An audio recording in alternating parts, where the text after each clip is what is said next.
Hey everyone, welcome back. This is an original story from Hidden Revenge Family, and it took a turn you truly didn't see coming. Let's get into it. I knew the second I stepped out of the car that this weekend wasn't about family. It was about optics. The house looked like something out of a real estate magazine. White stone glass walls. Valet parking lined up like it was a charity gala instead of an engagement party. Vanessa always had a way of turning life events into performances. And tonight she was the star. I adjusted the cuff of my jacket and checked my watch out of habit. The biometric display pulsed steady against my wrist. Heart rate normal, oxygen fine, everything under control. That's how I liked it. Valerie. My mother's voice cut through the music before I even made it to the front steps.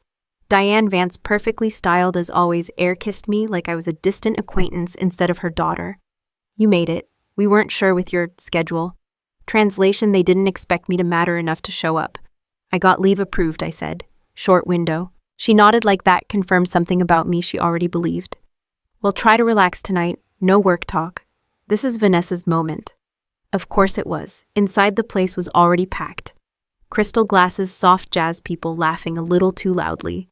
I recognized the type immediately: investors, social climbers, people who shook hands for a living and called it success. And right in the center of it all stood Vanessa. Perfect dress. Perfect smile, perfect posture, like she had been rehearsing this moment her entire life. She spotted me within seconds. Of course she did. Vanessa never missed anything that might compete with her spotlight. Well, look who decided to show up, she said loud enough for the people around her to hear. My little sister, the government ghost. There it was, the joke she always used when she didn't understand what I did. Still doing whatever it is you do, Derek added, stepping in beside her. He gave me that polished smile that never reached his eyes. Still doing it better than you, I said, taking a glass of water off a tray instead of the champagne being passed around. He chuckled like that was funny. Vanessa didn't. Her eyes dropped to my wrist. You're still wearing that thing, she asked. God, it looks like something you bought at a gas station. It works, I said. That's not really the point, is it? She replied, smiling again for her audience. I didn't answer. I didn't need to. I stayed for about 20 minutes before the noise started getting to me. Not because of the party, because of my condition. The mission overseas had left me with a complication I didn't talk about. The kind that came with a medical protocol, strict timing, and zero room for error. I checked the time again, right on schedule. I need to take my meds, I said quietly, mostly to myself, and stepped away from the crowd. The hallway upstairs was quiet. Finally, I reached into my bag, pulled out the small military-issued case and opened it. Inside were the tablets I needed: precise dosage, controlled supply, no substitutions. I didn't rush. I never rushed this. I poured a glass of water from the hallway bar, took the pills, and leaned back against the wall for a second, letting the rhythm of my breathing settle. Then something felt off. At first it was subtle, a slight heaviness behind my eyes, a delay in my reaction time. That wasn't supposed to happen. I pushed off the wall and took a step forward. My vision lagged. That's when I knew. This wasn't my medication. My stomach dropped before my body did. I tried to steady myself, but my legs didn't cooperate. My hands felt numb, like they weren't connected to me anymore. Not right, I muttered. I reached for my bag again, fumbling, trying to check the label. Wrong packaging, wrong pills. Someone had switched them. My chest tightened fast, too fast. Breathing became work. Then it became a problem. I staggered down the hallway, grabbing onto the wall, trying to stay upright. My heart rate spiked, then dipped, then spiked again in a way that made no sense.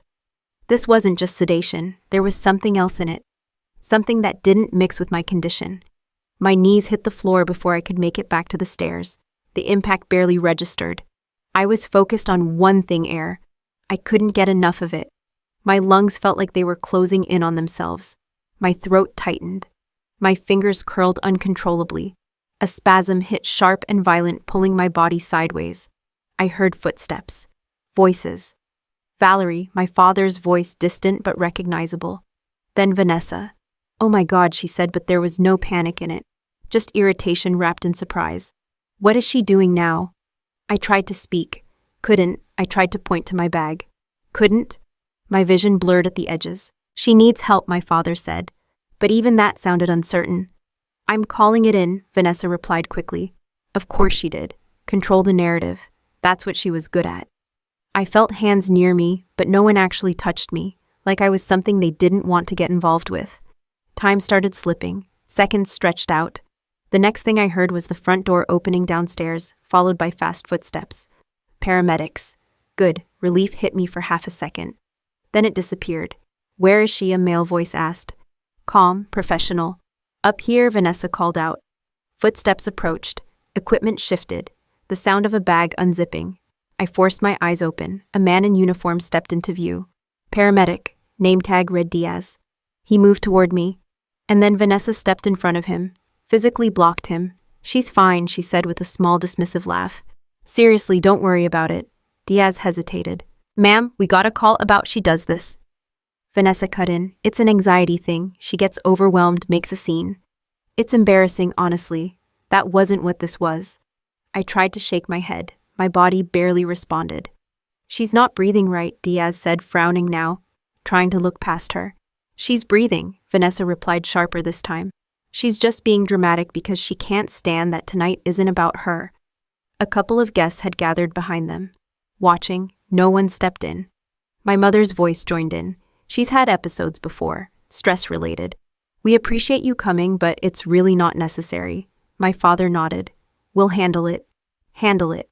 I was on the floor losing control of my own body, and they were managing optics. Diaz looked between them and me. I saw it in his face. Doubt, then hesitation, then compliance. He slowly straightened up. Well, if you're sure, he said. Vanessa smiled. We are. He zipped his bag back up. The sound hit harder than anything else. Final. I tried one last time to move, to reach, to say something. Nothing worked. My vision tunneled. The edges went black first. The last thing I saw clearly was Vanessa stepping back satisfied as the paramedics turned toward the door. Like this was just another inconvenience she had successfully removed. Have you ever been in a room full of people who decided your life wasn't worth interrupting their evening? The door closed, and everything went dark. Then somewhere far away I heard it. A sharp, steady sound. Beep, beep, beep. The sound didn't stop. Beep, beep, beep.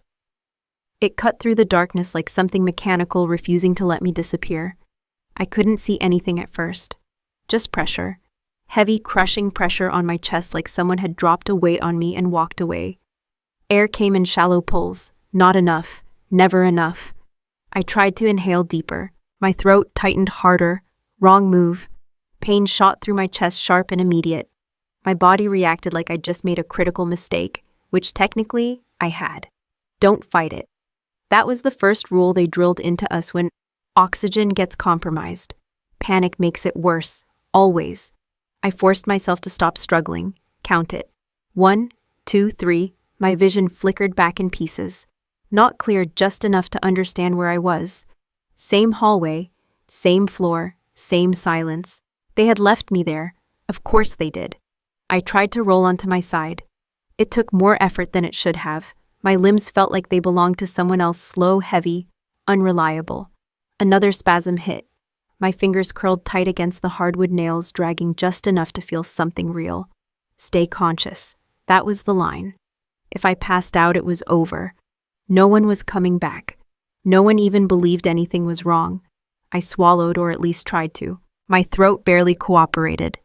Think, not emotionally, logically. What do I have? My bag was out of reach, too far. I could see it just a few feet away, but it might as well have been across the room. No injector, no backup meds, no phone in my hand. Then I felt it. The weight on my wrist, my watch. Vanessa's cheap, ugly watch. I almost laughed, but that would have been a terrible idea. The device wasn't just a watch. It was military-issued biometric hardware tied into a secured network. Heart rate, oxygen levels, neurological flags. Everything streamed in real time. And more importantly, it had a manual override. I dragged my arm closer to my body. The movement cost me more energy than I wanted to admit. My vision blurred again. Stay with it. I turned my wrist just enough to bring the edge of the casing under my thumb. The interface wasn't touchscreen, it was pressure-based. Designed for situations exactly like this: low visibility, limited mobility, high risk. No room for error. I pressed once. Nothing. Not enough force. I adjusted, pushed harder. The device vibrated once against my skin. Good, that meant it was still responsive. Now came the part that mattered. The code. Short, long, short, short, pause, long, pause, short. Each press had to be deliberate, clean, no accidental inputs. My thumb slipped once. I reset mentally and kept going. This wasn't just a distress signal. This was priority clearance. A flag that said whoever was wearing this device wasn't just in trouble, they were holding something worth moving resources for. I finished the sequence. Held the final press. The watch buzzed twice, then went still. No confirmation screen. No sound. Nothing visible. That was by design. Silent protocol. Either it went through, or it didn't. I lay there breathing in shallow controlled pulls, waiting for something I couldn't see. Outside the hallway, life continued like nothing was happening. Music drifted through the door, smooth jazz, expensive forgettable, glasses clinked, laughter followed. Vanessa's voice cut through it all, bright, polished, fake. And I just think relationships should be about balance, she said loud enough to carry. Mutual support, not whatever chaos some people bring into your life. A few people laughed. I couldn't see her, but I didn't need to. I knew exactly what she was doing, rewriting the story in real time, turning me into the unstable one, again. My chest tightened further, my breathing stuttered. Focus, not on her, on staying alive. Seconds dragged, or minutes, hard to tell. My body started to feel cold, not surface-level cold internal, the kind that creeps in when systems start shutting down one by one. My fingers went numb. My hearing dulled around the edges. That wasn't good. I forced my eyes open wider, fighting the pull to let them close. Stay awake. Stay. The beep in my head changed. Faster, sharper, then cut, silence. For half a second, everything stopped. Then somewhere far away, something else started. 600 miles away, I wasn't there to see it, but I knew exactly what it would look like. A secure operations floor, low lighting, screens everywhere, calm until it wasn't. A single monitor would have shifted first, from standard telemetry to red. Bright, unmistakable red. Level 1 alert. Not medical, operational. That meant one thing: compromise. And at the center of that system, someone would have been in charge. Admiral James Sterling. The kind of man who didn't stand up unless something was already going very wrong. The kind of man who didn't ask questions twice. I could picture it clearly. The chair scraping back. The room going quiet. Eyes turning toward the main display. Whose signal is that, someone would have asked. They wouldn't need an answer for long, because my file wasn't small, and the data attached to it wasn't replaceable. Vitals crashing, location flagged, manual override triggered. That combination didn't get ignored, not ever. I imagined the moment he saw it. The second the numbers lined up with the reality, not just a medical emergency, a potential loss of a secured asset. A risk, a problem, something that required immediate correction. He wouldn't hesitate. He never did. I don't care where she is, he would say, already reaching for the satellite phone, voice flat, controlled, final. Activate Alpha Protocol. No debate, no delay. Get her out, now. Back in the hallway, I didn't hear any of that. What I heard was the music, still playing, still smooth, still completely disconnected from the fact that I was running out of time on the floor 10 feet away. My vision narrowed again, tunnel effect, edges closing in. My body felt lighter. That wasn't relief. That was the beginning of losing control. I tried to take another breath. It barely worked. Then something changed. At first it was subtle, a shift in pressure. The air moved differently, then came the sound. Low, distant, but building. The music from the party kept going for another second. Then another, then it got swallowed whole. Like something outside had just decided it didn't matter anymore. The walls vibrated slightly. Glasses downstairs rattled. Voices shifted, confused now, not laughing. And outside, something powerful cut through the night air. Not subtle, not quiet, not something you ignore. The kind of sound that doesn't ask for attention. It takes it. The vibration in the floor turned into a steady tremor under my cheek. At first I thought it was just my body shutting down, another symptom stacking on top of everything else. But then the sound sharpened, heavy, rhythmic, too controlled to be random. I forced my eyes open again.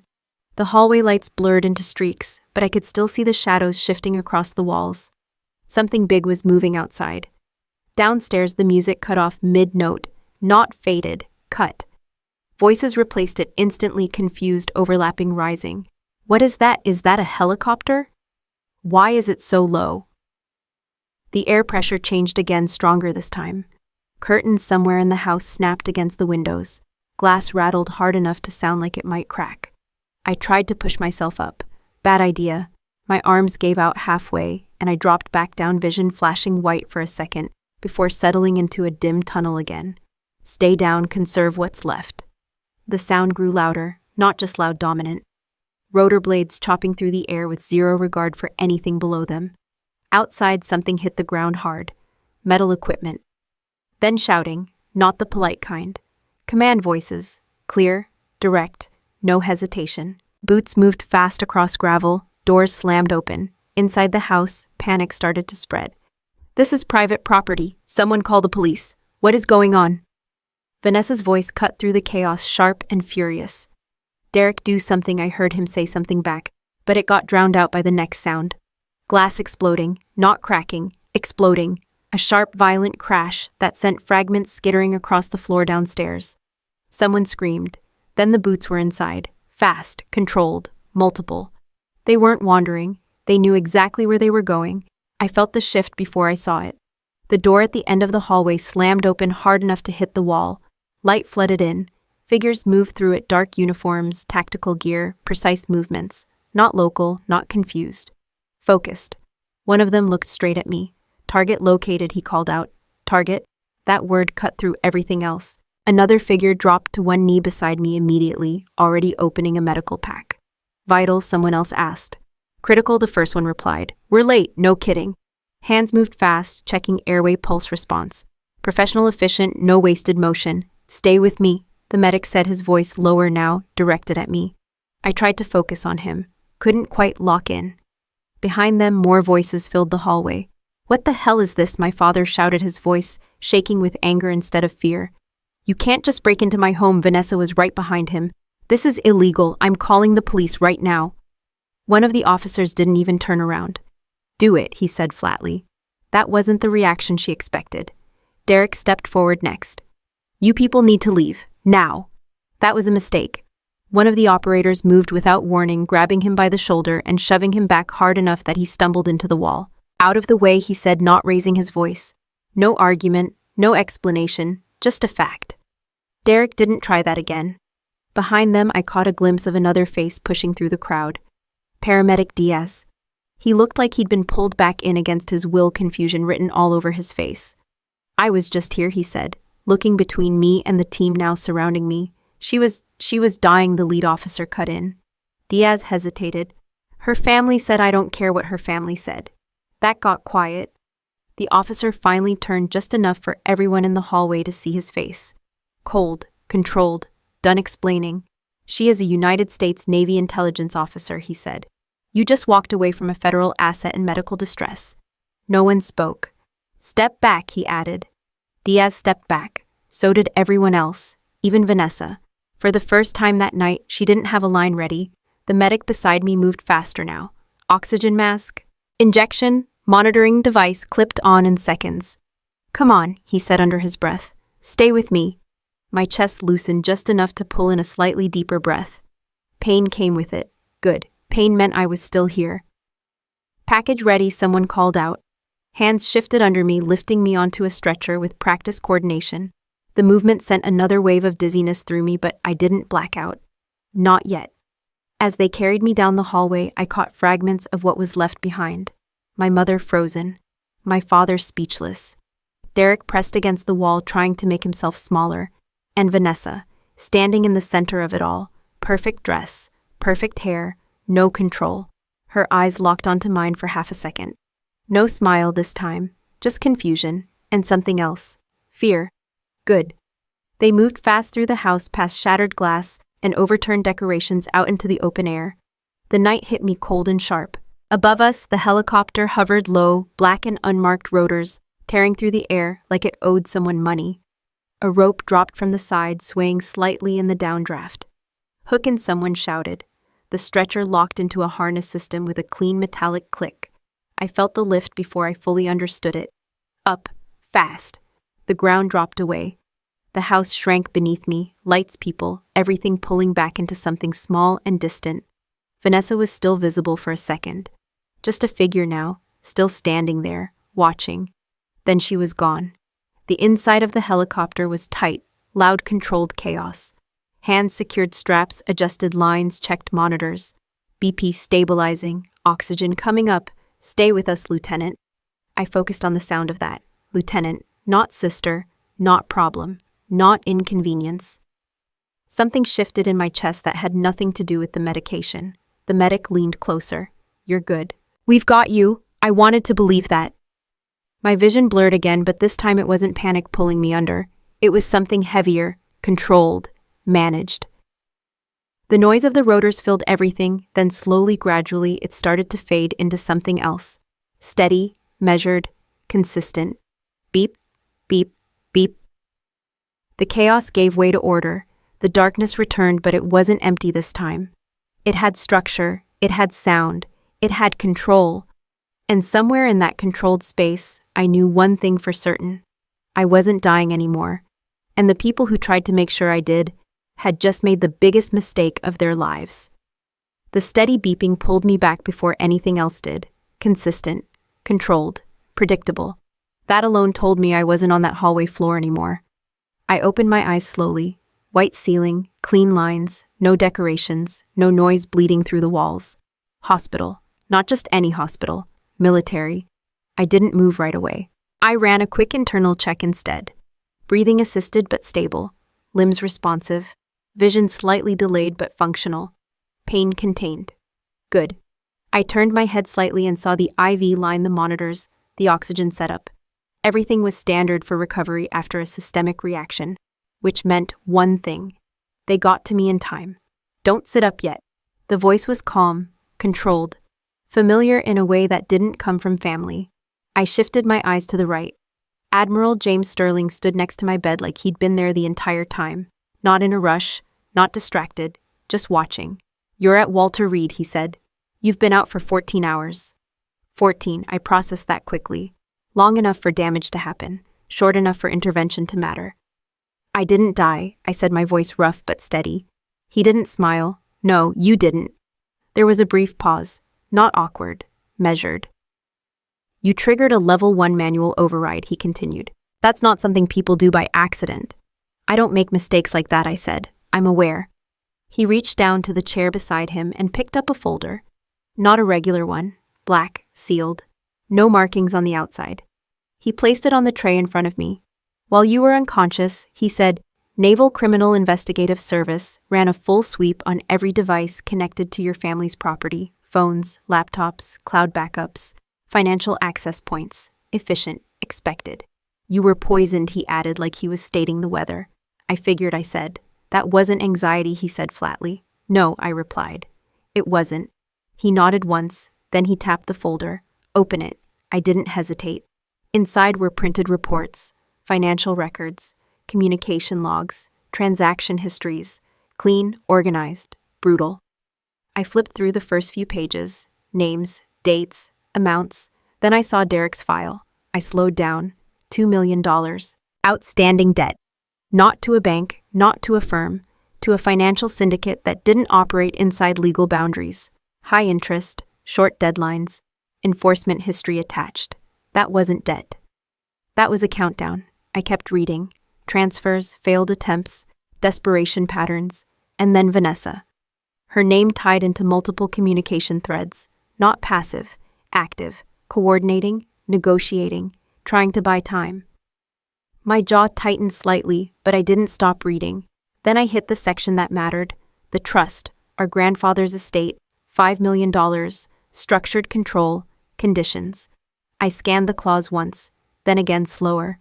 If Valerie Vance is deceased or declared mentally incompetent, full control of the trust transfers to Vanessa Vance. I didn't react immediately. I just read it, let it settle. Then I flipped to the next page. Medical power of attorney drafts. Unsigned, altered, prepared, ready. That wasn't coincidence. That was planning. I leaned back slightly against the bed. Walk me through it, I said. Sterling didn't move. Derek is being squeezed. Hard. He doesn't have the liquidity to cover what he owes. Vanessa steps in, sees the trust as the solution. Not excess, I said. Control. Exactly. I closed the folder halfway. She couldn't just take it, I continued. Not without a trigger. Sterling nodded once. So she creates one. Silence sat between us for a second. Not heavy, just precise. She swaps your medication, he said. Not to kill you immediately. That would raise questions. She needed something more flexible. I knew what he meant. Damage, not death. Neurological impairment, I said. Yes. I exhaled slowly. If I lose cognitive function, I lose legal control. And she gains it. Clean, simple, disgusting. I looked back down at the folder, and our parents, I already knew the answer. Sterling didn't soften it. They knew about the debt, he said. They knew Vanessa was in trouble. They didn't ask how she planned to fix it. I let out a quiet breath through my nose. Because they didn't want to know, I said. Because they decided the outcome mattered more than the method. That sounded about right. I closed the folder completely this time, set it down. My hands were steady. That surprised me more than anything else. No shaking, no anger spilling over, just clarity. They watched me on that floor, I said, and still backed her story. Sterling didn't interrupt. They weren't confused, I continued. They chose a side. Yes, he said. I nodded once. That was all I needed. No denial, no excuses, just confirmation. I looked at my wrist. The watch was still there, same place, same quiet presence. Vanessa thought it was worthless. That detail almost made me smile. Almost. They think I'm gone, don't they? I asked. Sterling didn't answer right away. They've been informed that you experienced a severe psychological episode, he said. Your condition is listed as unstable. Of course it is, Vanessa wouldn't waste time. She's going to move fast, I said. She already has, he replied. I looked back at him. How far? She's preparing documentation, he said. Medical authority claims. Financial access requests. She's positioning herself as the responsible party. I let that sit for a second. Then I nodded. Good. That got his attention. You don't sound surprised, he said. I'm not, I replied. That's exactly what I'd do if I were her. He studied me for a moment. Then he asked the only question that mattered. What do you want to do about it? I didn't answer immediately. I thought through it, not emotionally, structurally. They tried to remove me from the equation, legally, medically, socially. So I don't come back fighting. I come back invisible. Let them build the story. Let them commit to it. Let them go all the way. I looked at Sterling. Do nothing, I said. He didn't react. Let her think it worked, I continued. Let her take the steps, file the paperwork, move the money. You're suggesting we allow a controlled breach, he said. I'm suggesting we give her enough rope to finish the job herself. Silence again, different this time, evaluating. Then a slight nod. Risky, he said. Only if we're not watching, I replied. He didn't argue with that. NCIS will monitor everything, he said. Full surveillance. No intervention until you say so. Good. I shifted slightly in the bed, ignoring the pull in my chest. My eyes moved back to the folder, then past it, past the room, past the last 14 hours, to that hallway, to Vanessa's voice, to the moment she decided I didn't matter. That feeling didn't come back as anger. It came back as something colder, cleaner, controlled. I looked at Sterling again. They want my assets, I said. He didn't answer. He didn't need to. I held his gaze. Let them think they already have them. I watched her cursor hover over my money like it already belonged to her. Not from a phone, not from a hacked feed, from a secured operations room inside the Pentagon. 3 screens in front of me, live data mirrored banking session and a real-time audit trail running in parallel. Every click she made showed up instantly clean and undeniable. 14 hours ago, I was on a hallway floor trying to breathe. Now I was sitting upright, fully alert, watching my sister commit a federal crime in high resolution. Funny how fast things change when the right people get involved. Connection stable, one of the analysts said behind me. No anomalies on her end. She thinks it's a standard login. Of course she did. We made sure of that. I leaned back slightly in the chair, arms resting still, eyes locked on the screen.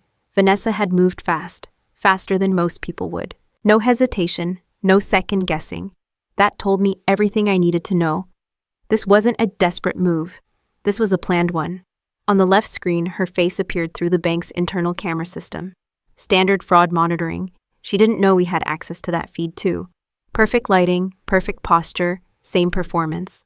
Only this time, there was something underneath it. Urgency. Documentation verified, another voice said. She submitted forged medical authorization, signature matches within tolerance thresholds. Because she practiced it, I said. No one responded. They didn't need to. The paperwork had been built carefully, not rushed, not sloppy. That meant she didn't decide to do this last night. She'd been preparing, probably long before the party. The thought didn't bother me. It clarified things. On the screen, the bank manager sat across from her, scanning documents, typing slowly. Vanessa leaned forward slightly, hands folded, expression calm but firm. She knew how to play this role. Concerned sister, responsible adult, the one stepping in to handle things. She's requesting full trust access, the analyst confirmed, citing medical incapacity. I watched the manager hesitate. Just for a second, that was the moment. The point where reality could have gone a different way. Then he nodded. Access granted, just like that. $5 million, unlocked. On the screen, Vanessa didn't celebrate. Not yet. She just exhaled quietly, like she had been holding her breath longer than she wanted anyone to notice. Then she smiled, small, satisfied. Derek leaned in beside her, whispering something. I couldn't hear it, but I didn't need to. His face said enough. Relief, greed, survival. They thought they made it. I shifted my gaze to the center screen. Transaction interface open. Account balance displayed clearly. $5 million. 00. Vanessa stared at it for a second longer than necessary. That was the moment she believed it. That it was real. That it was hers. She's preparing a transfer, someone said. I see it, I replied. The cursor moved. Destination account, pre-filled. Of course it was. Derek had that ready. $2 million, exact amount of his debt. Not a dollar more, not a dollar less, clean, focused, desperate.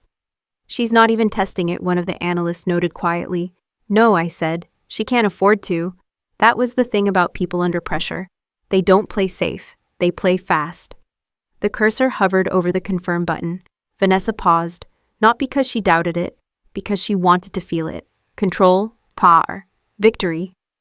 I recognized that look. I'd seen it my whole life. She clicked. The system processed. 1 second, 2, 3.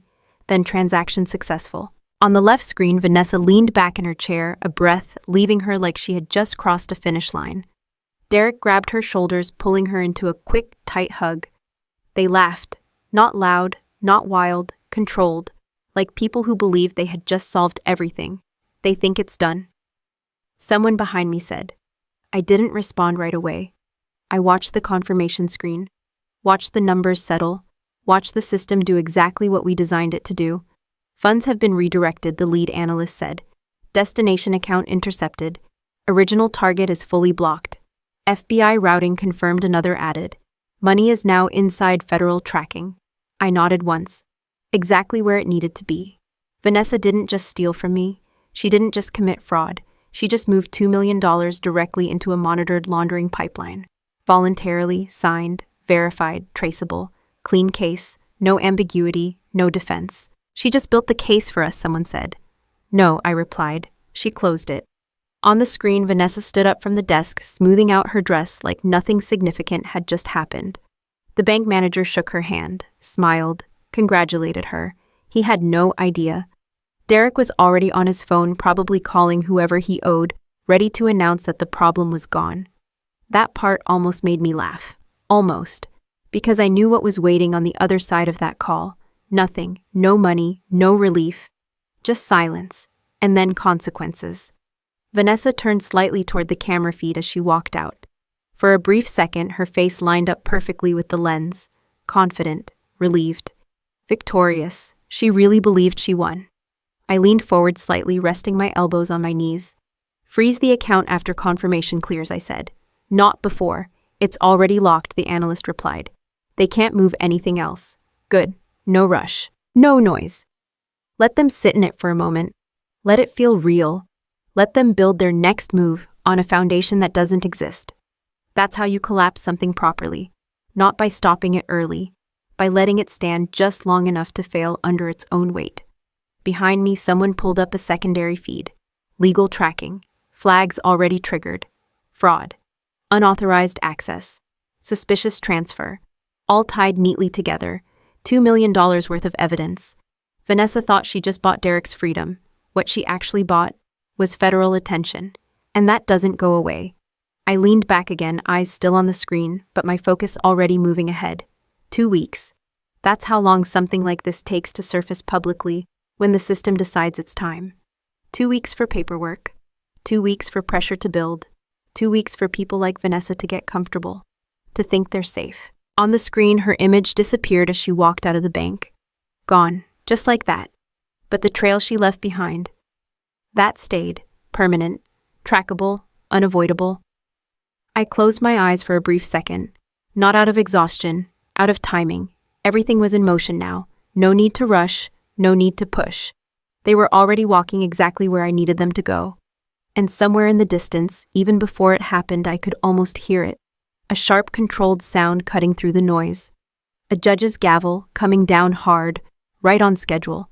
The first time I saw her cry on command, I was 8. She had knocked over a lamp, blamed me, and managed to look so convincingly hurt that my parents grounded me before I even opened my mouth. Some things don't change. The courtroom smelled like polished wood and old paperwork. Quiet, controlled, procedural, the kind of place where decisions get made without emotion, even when the people involved are drowning in it. I stood just outside the double doors, out of sight, listening. Vanessa's voice carried clearly through the room. Soft, shaky, perfect. "I just want what's best for my sister," she said, pausing at exactly the right moment, like she needed to hold back tears. "She's been struggling for a long time. We all have. But after the incident, she disappeared. We don't even know where she is. That wasn't technically a lie. Just incomplete. She's not capable of making decisions for herself right now." My mother added, her tone heavy with practiced concern. "We're just trying to protect her. Protect me." That almost made me smile. The judge spoke next. Older voice, measured, used to filtering out emotion. "You're requesting full conservatorship and financial authority over Ms. Valerie Vance's estate." "Yes, Your Honor," Vanessa said. I could hear the relief under the performance. "Until she's stable again. Stable." That word did a lot of work for her. Inside, papers shifted. A pen clicked. Procedural steps moving forward. Everything right on schedule. I adjusted the cuff of my dress whites one last time. Every line sharp, every ribbon in place, every detail exactly where it belonged. Not for them, for the room. Presentation matters, especially when you're about to change the entire narrative. To my left, 2 military police officers stood ready. Calm, professional, no questions asked. "Ready, Lieutenant," one of them asked quietly. I nodded once. "Let's go." The doors opened. Not gently, not dramatically either, just enough force to interrupt. Every sound inside the courtroom stopped at once. Vanessa's voice cut off mid-sentence. The judge looked up, so did everyone else. I stepped in, slow, controlled, measured, not rushed, not hesitant, every step deliberate. The sound of my shoes on the polished floor carried clearly in the silence. No one spoke. They didn't need to. The uniform did most of the talking. Dress whites have a way of changing how people look at you, especially when they weren't expecting you to walk in at all. I kept my eyes forward. Didn't look at Vanessa. Didn't look at my parents. Not yet. I walked straight down the center aisle. The 2 MPs followed a step behind, their presence quiet but undeniable. Authority without explanation. By the time I reached the front, the entire room had shifted. The judge was already on his feet. Not confused. Not hesitant. Instinct, recognition, respect. "Lieutenant Vance," he said. "Your Honor," I replied. Vanessa made a sound, not a word, just a small broken noise, like her brain hadn't caught up with reality yet. I turned then, slowly, looked at her for the first time. Her face had lost all color. Perfect makeup didn't help when there was nothing underneath it. Her eyes dropped to my chest, to the ribbons, the insignia, everything she never bothered to understand. Behind her, Derek looked worse. Not shocked, scared, like he already knew how this was going to end. My parents didn't move, didn't speak, didn't even try to pretend anymore. That part was new. I turned back to the judge. I apologize for the interruption, I said, my voice steady. But I believe this proceeding is based on inaccurate information. That appears to be the case, he said, still standing. His eyes flicked briefly to the MPs behind me, then back to me. You were reported missing and medically unstable. I was neither. I replied. Simple, direct, true. The courtroom stayed silent. No whispers, no reactions. Just processing. Vanessa finally found her voice. Valerie, she started, but it came out thin, unstable. I didn't acknowledge it. Not yet. I reached into the folder I carried and pulled out a single document. Placed it on the table in front of her. Not slid. Placed. Deliberate. Paper against wood. Clean. Sharp. She looked down at it automatically, then froze. Recognition hit fast. Her hand twitched slightly like she wanted to pull it closer but didn't dare. Derek leaned in just enough to see. His reaction was worse. Immediate. He stepped back. That told me everything. The document wasn't complicated. Debt record, amount, creditor, timeline, all verified, all real, all connected. Vanessa looked back up at me. Her mouth opened, closed. No words. Good. I leaned slightly closer, just enough for my voice to reach her without carrying across the room. You should have checked who you were really dealing with, I said quietly. Her breathing shifted. Fast, uneven, not controlled anymore. The performance was gone. This was real. Behind us, the judge spoke again. I'm going to suspend this proceeding immediately, he said, pending further review. There it was, official, clean, over. Vanessa shook her head slightly like she could undo it if she just disagreed hard enough. This doesn't make sense, she said louder now, trying to recover something. She was alive, I said, finally looking at her fully again. That stopped her. I straightened, adjusting my cuff again without looking away. The room stayed locked on us. No one moved, no one interrupted, because they all understood what was happening now, not emotionally, structurally. The story they walked in with was gone, replaced, completely. Vanessa's eyes dropped again, back to the document, then back to me, then to the uniform. Trying to find something that made sense. Something she could still control. There wasn't anything left. And for the first time in her life, she knew it. I stepped back slightly, giving the space back to the court, to the process, to the consequences already lining up behind the scenes. Vanessa didn't follow. She couldn't. She was stuck between what she thought was true and what was standing right in front of her. And that gap, that's where everything starts to fall apart. I didn't argue. That was the part they didn't expect. No raised voice, no emotional speech, no attempt to win the room. I just stood there, calm, steady, letting the silence do the work for me. Because the truth didn't need volume. It needed timing. Vanessa was still staring at me like I had broken some rule she thought I couldn't touch. You're lying, she said, but there was no weight behind it. You were in the hospital. You were unstable. I was monitored, I said. Not unstable. That distinction mattered. She shook her head, trying to rebuild something she could stand on. You disappeared, she pushed. We had to step in. You stepped in, I repeated. Into my accounts. Her lips pressed together. Good. I reached into my folder again. Second document. Placed it down the same way as before. Clean, direct. No hesitation. This is the current status of the trust, I said. The judge leaned forward slightly, reading first. Vanessa didn't. Not yet. She didn't want to, because part of her already knew. Account frozen, the judge read aloud, his tone shifting. Pending federal investigation. That got her attention. Her eyes snapped down to the page. She read fast, too fast, looking for something that would fix it. There wasn't anything. That's not possible, she said immediately. I just accessed it. I just transferred $2 million I finished for her. Silence again. Different this time. Heavier. You said it cleared, Derek cut in. Stepping forward now, his voice tight. You said the transaction went through. It did, Vanessa snapped back. I saw it. It said successful. It said processed, I corrected. That's not the same thing. They both turned toward me. Now they were listening, not dismissing, not mocking, listening. That money never reached your creditor, I continued. It never left federal oversight. Derek's face changed first. Not confusion, understanding, the kind that hits fast and doesn't leave room for denial.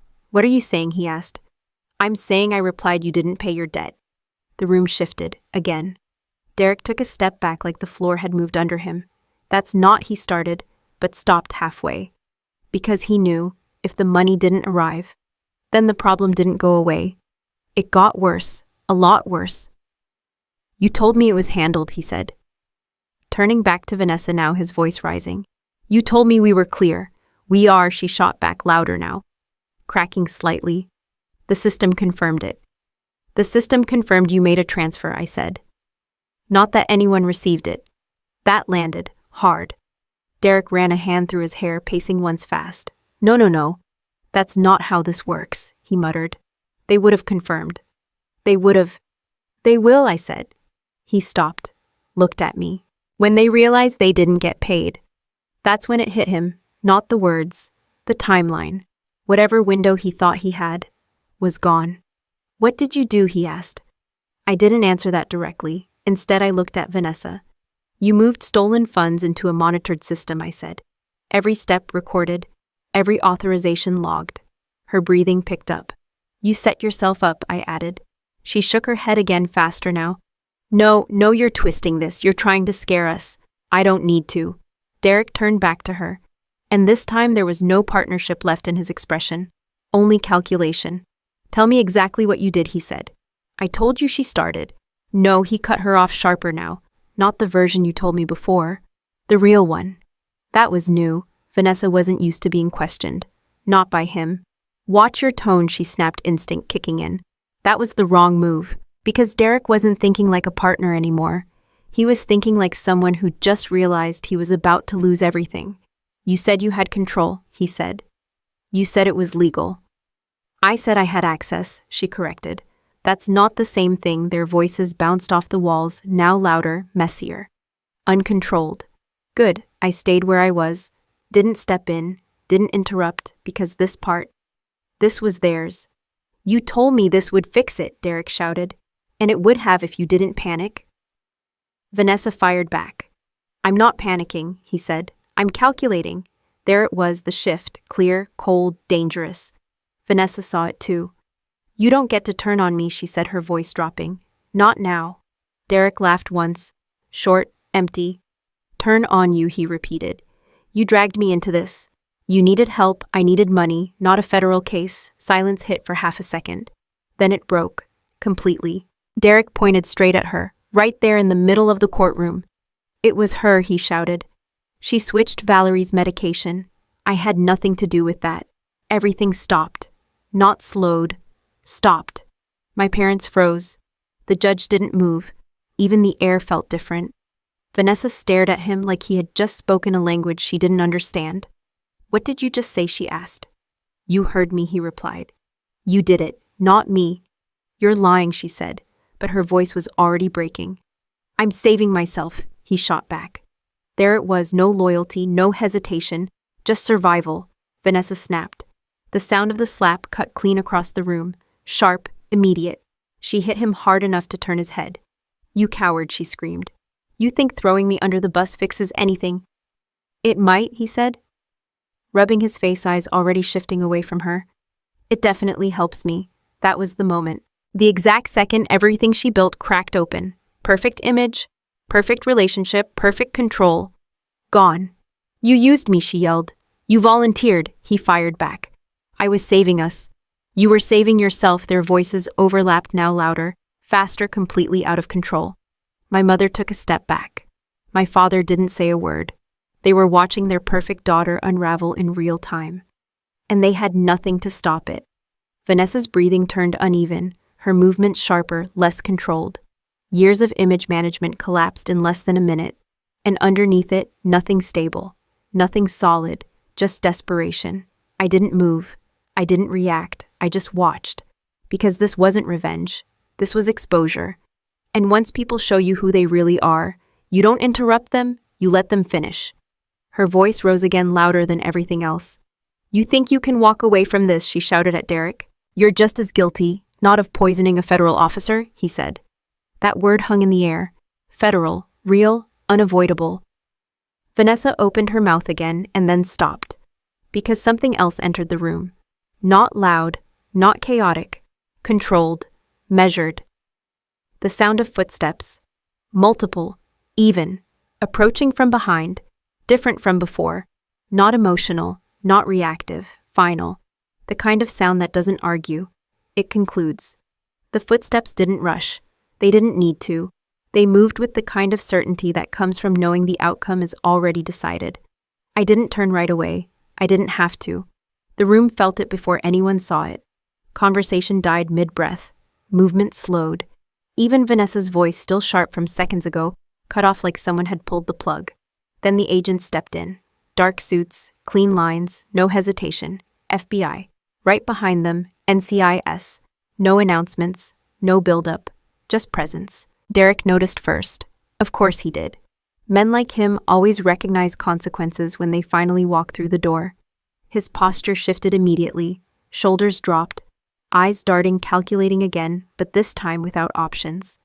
Vanessa didn't move, not at first. She was still stuck in the version of reality she had built 5 minutes ago. The agents didn't wait. One of them stepped forward, voice calm, professional. Vanessa Vance, Derek Sterling, you are being detained pending federal investigation. That was all. No drama, no explanation, just fact. Derek reacted instantly.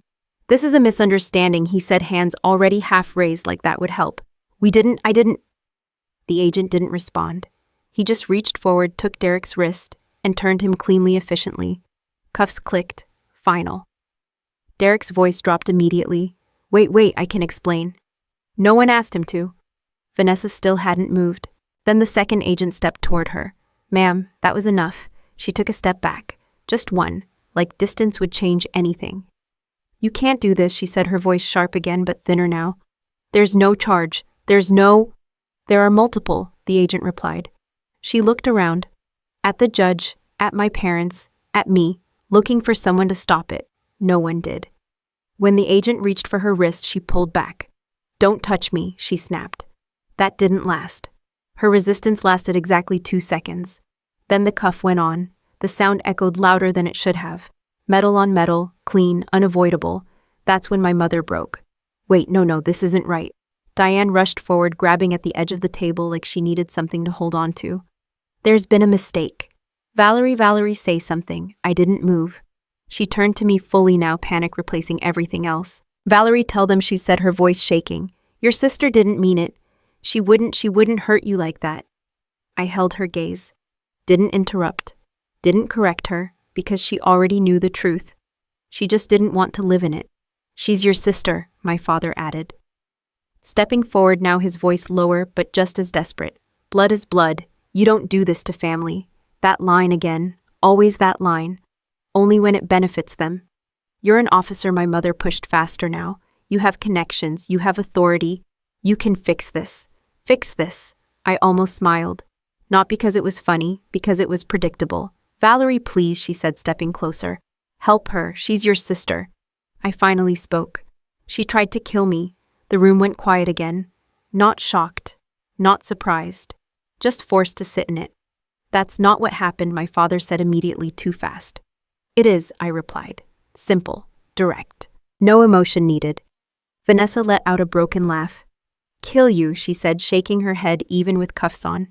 You're still doing this. You're still playing the victim. I looked at her. Really looked this time.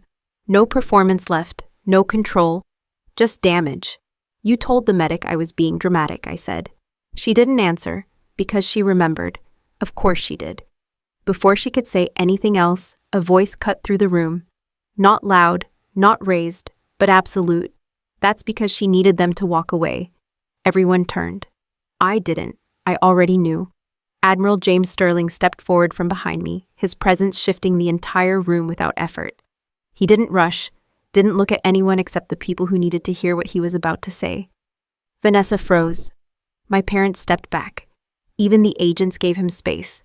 He stopped just short of the table, looked directly at my family. And for the first time since this started, I saw something on his face that wasn't neutral. Disgust. You're asking her to help. He said, his tone flat, controlled. After what you allowed to happen, no one answered. They couldn't. Sterling didn't wait. The act of tampering with her medication, he continued, constitutes attempted homicide. Vanessa's breathing picked up again. Fast, unsteady, But that's not the charge that concerns me, he added. That got her attention. That got everyone's attention. His eyes shifted slightly, not to her face, to my wrist. The device removed from Lieutenant Vance during the incident, he said, contained encrypted access, tied to national-level intelligence systems. Silence. Heavy. Immediate. Vanessa blinked, confused. She hadn't known. Of course she hadn't. You didn't just try to incapacitate her, Sterling said. You interfered with secured military hardware. Her face changed. Completely. Understanding hit too late to matter. That places you under federal investigation for treason and threats to national security. No one moved. No one spoke. Because that word treason doesn't leave room for interpretation. Sterling didn't raise his voice. Didn't emphasize it. He didn't need to. Minimum sentence, he finished, 20 years. No parole. That was it. No speech. No escalation. Just the end. Vanessa's legs gave out. She dropped, hard, right there on the floor. The sound wasn't dramatic, just real. She looked up at me, not angry anymore, not defensive, desperate. Valerie, please, she said, her voice breaking completely now. I didn't know. I didn't mean. I stepped forward. Slowly, calm, stopped right in front of her. She reached out slightly like I might help her up. I didn't take her hand. Instead, I adjusted the cuff of my sleeve. Same motion as before, controlled, precise. Then I looked down at her. You told the medics I was being dramatic, I said. Her lips trembled. Tears finally broke through. Let's see how that works for you in a federal prison, I added. Try to sell that performance there. She collapsed fully then. Whatever image she had left gone. I turned. Didn't look back. Didn't need to. The agents moved. The room shifted again, but this time it didn't matter, because the outcome was already sealed. I walked toward the exit, steady, measured each step clean. The doors opened. Sunlight hit immediately, bright, clear, real. Outside uniformed personnel stood in line. As I stepped forward, they snapped to attention, salutes sharp and synchronized. Respect, not given, earned. I returned it briefly, then kept walking. Behind me, voices still existed, shouting, crying, breaking, but they sounded distant, like something I had already left behind. And for the first time since that hallway, everything was exactly where it was supposed to be. I didn't think about the helicopter. I didn't think about the courtroom. I didn't even think about the moment the cuffs went on. What stayed with me was that hallway, the floor against my cheek, my lungs barely working, and my family standing there watching, deciding I wasn't worth interrupting their evening.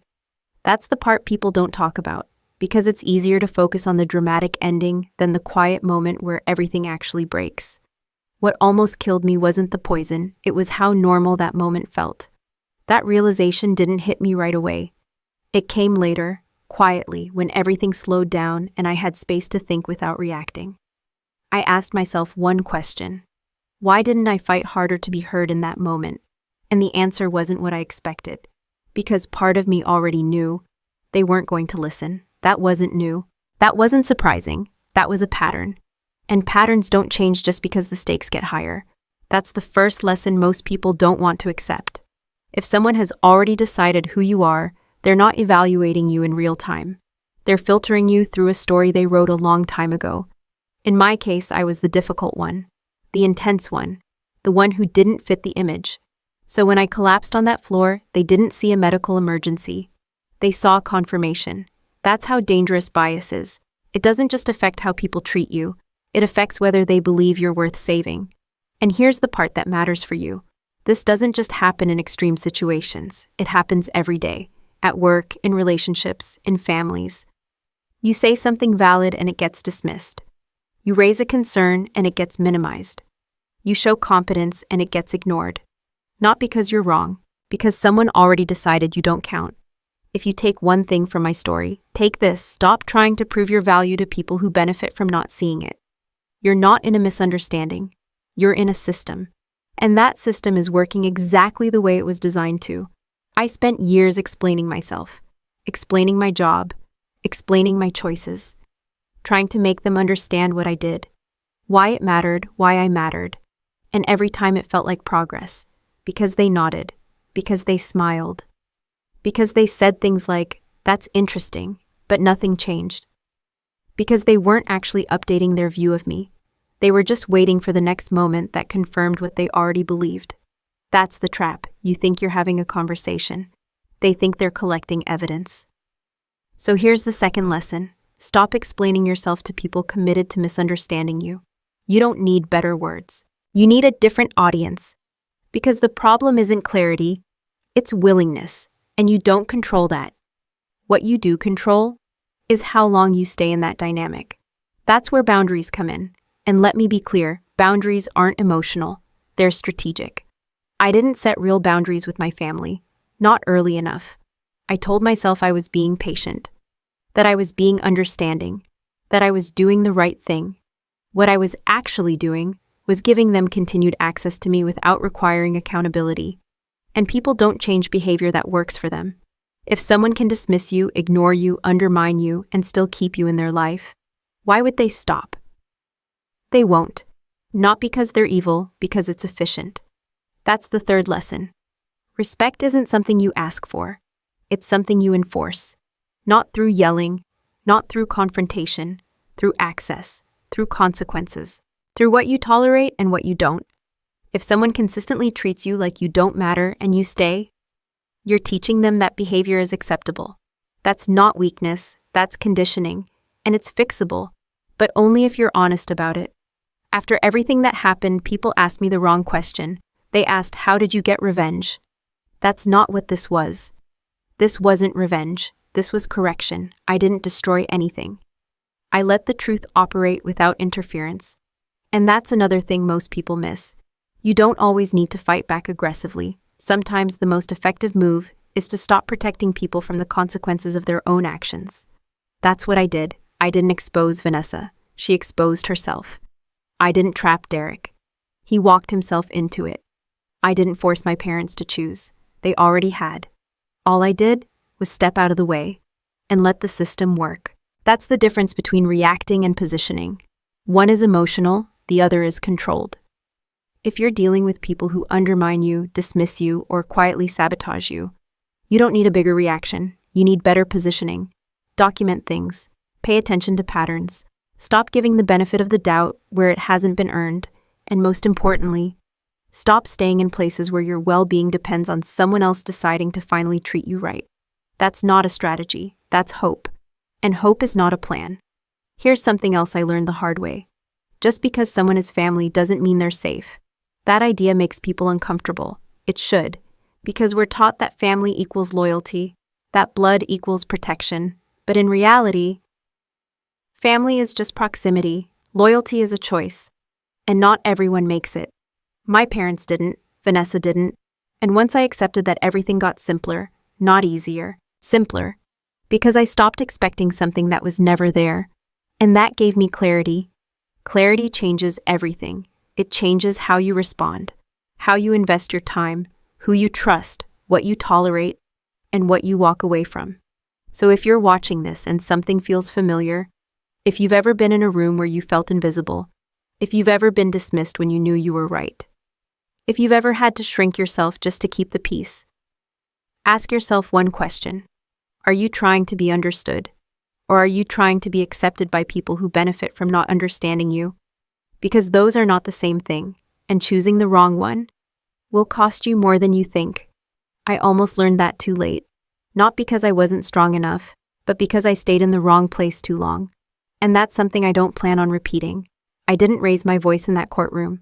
I didn't argue. I didn't defend myself. And somehow, everything still shifted the second I walked in. That's when it really clicked. Power doesn't look like what most people think it does. It's not loud, it's not emotional, and it definitely doesn't beg to be recognized. Real power is quiet. Until it isn't. Before that day, my sister had everything that looked like power. The house, the network, the attention, the kind of life people take pictures of and post online with captions about success. And for a long time, I understood why people believed in it. Because it's visible, it's easy to recognize, it's easy to admire. What they didn't see was how fragile it was, because it wasn't built on anything that could actually hold pressure. It was built on perception, and perception breaks. The second reality shows up. That's the first lesson. Don't confuse visibility with value. Just because something looks impressive doesn't mean it's strong, and just because something is quiet doesn't mean it's weak. My work never looked impressive from the outside. No spotlight, no applause, no obvious proof. But when something went wrong, when a system got triggered, when someone needed to be pulled out of a situation fast, that's when it mattered. That's when it showed up. And it didn't need permission to be taken seriously. It already was. If you're building your life around being seen instead of being useful, you're building something that won't survive pressure. That's not a judgment. That's math. The second lesson is something most people learn too late. Emotion reacts. Systems win. My sister reacted. She panicked. She rushed. She made decisions based on pressure and fear. And every one of those decisions left a record, a trail, something that could be tracked, verified, and used. I didn't need to argue with her. I didn't need to expose her. The system did that for me. Because systems don't care how convincing you sound. They care about what you did. And whether it can be proven. That's why I didn't stop her early. I could have. I had enough information, enough access, enough authority. But stopping her early would have turned it into a debate. A he said, she said. Instead, I let her finish. I let her commit fully. And once she did, there was nothing left to argue about. That's the third lesson. Timing matters more than intelligence. You can be right. You can be prepared. You can have all the facts and still lose. If you move at the wrong time, most people act too early, they confront too soon, they react before the situation is fully developed, because they want relief, they want control, they want to end the discomfort. I get that, but early action often protects the person who's doing the damage, because it gives them space to adjust, to deny, to reframe. When you wait, when you observe, when you let things unfold just enough, you remove that option. You don't give them room to rewrite what happened.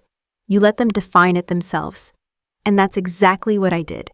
By the time I walked into that courtroom, the outcome was already set. I wasn't there to win. I was there to confirm. That's a different kind of position. And it's a much stronger one. Here's another thing people misunderstand. Authority doesn't come from being the loudest person in the room. It comes from being the one the system listens to. Admiral Sterling didn't raise his voice. He didn't argue. He didn't try to convince anyone. He stated facts, and everything moved. That's authority. It's built over time. Through consistency, through competence, through trust. You don't get it by demanding respect. You get it by becoming someone the system relies on. And once you reach that point, you don't need to fight for your position. It's already recognized. So if you feel like people don't take you seriously, don't focus on being louder. Focus on being undeniable. That means building skills that matter, delivering results that can't be ignored, becoming someone whose absence creates problems, because that's what real leverage looks like. Not attention, not popularity, dependability, relevance, impact. That's what shifts rooms. That's what changes outcomes. And it doesn't happen overnight, but it does happen if you're consistent, if you're focused, if you stop chasing validation and start building value. One more thing. Power isn't about controlling people. It's about controlling your position. I didn't control Vanessa. I didn't control Derek. I didn't control my parents. What I controlled was where I stood when everything unfolded. I made sure that when the moment came, I wasn't reacting. I was ready. That's a different mindset. And it changes everything. Because when you're ready, you don't need to scramble. You don't need to panic. You don't need to force anything. You just step in and let what you've already built do its job. So if you're dealing with a situation where you feel overlooked, dismissed, or underestimated, don't waste your energy trying to prove people wrong in the moment. Use that energy to build something that makes their opinion irrelevant. Because at the end of the day, people don't change their minds because you argued better. They change their minds because reality gave them no other option. And when that happens, you won't need to say much. You won't need to explain. You won't need to convince anyone. You'll just walk in, and everything will adjust. Quietly, immediately, completely. The hardest part wasn't watching them get arrested. It wasn't the courtroom. It wasn't even the moment Vanessa dropped to her knees. It was what came after. Silence. No more noise. No more tension. No more pretending. Just clarity.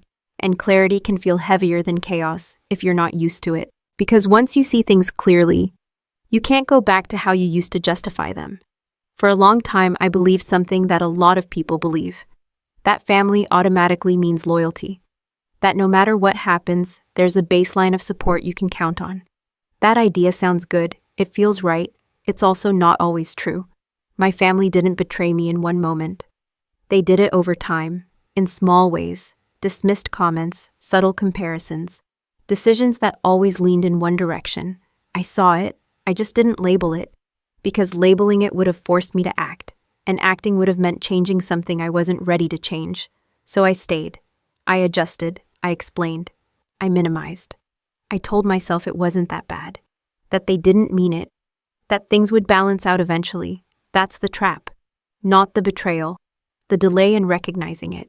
Because the longer you stay in a situation that doesn't respect you, the more normal it feels. Until one day, something extreme happens. And suddenly, all those small moments line up into something you can't ignore anymore. That's what that hallway was for me. Not the beginning, the confirmation. So here's the first thing you need to understand. Loyalty is not automatic. It's earned. And it's maintained through consistent behavior. Not shared DNA, not history, not obligation, consistency. If someone only shows up for you when it's convenient, that's not loyalty. If someone supports you publicly but undermines you privately, that's not loyalty. If someone expects you to sacrifice for them but wouldn't do the same in return, that's not loyalty, that's a transaction, and it's usually not in your favor. The second lesson is harder.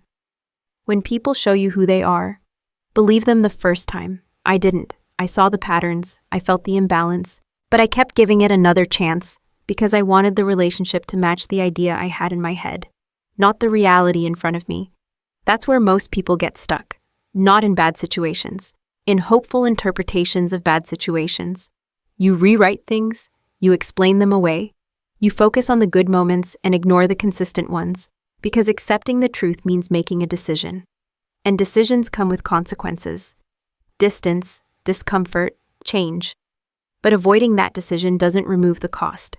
It just delays it, and usually makes it worse. The third lesson is the one people struggle with the most. Letting go is not weakness. It's not failure. It's not giving up.